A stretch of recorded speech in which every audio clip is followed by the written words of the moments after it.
مباشرة ملعب حماد العكري برادس وياسين بورقيبة ولقاءات بعد المباراة. تفضل ياسين.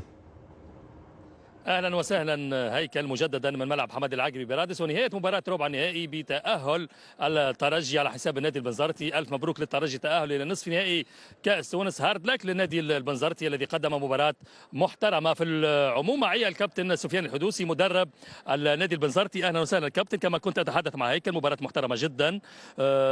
ربما الترجي كان اكثر واقعيه من النادي البنزرتي، كذلك عدم تجسيم ضربه جزاء يعني امام الترجي صعب العوده في المباراه. السلام عليكم. نحب نسلم على جميع الزملاء اللي في الاستديو.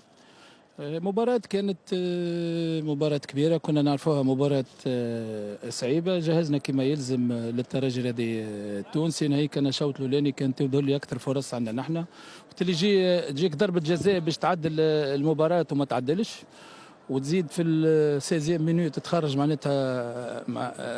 معناتها خروج اضطراري للدريدي وداخل لاعب 17 سنه. ومن بعد في الدوزيام ميتون زاد كيف دخل الفرشيشي ضد مع مكان امان الله زاد عمره 17 سنه، معناتها لاعبين شبان.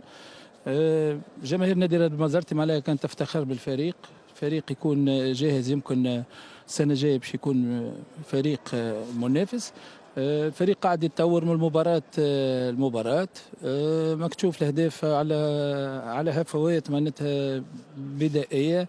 هذيك هي اللي باش الفريق واللاعب يصلح روحه لما يعمل هفوات كما اللي ريناه اليوم. ما علينا كان نزيدوا نخدموا على رواحنا. الاوبجيكتيف نتاعنا سنة ظاهر ومعروف.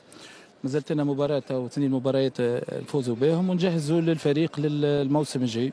شكرا كابتن سفيان الحدوسي، بالتوفيق لك وللنادي البنزرتي.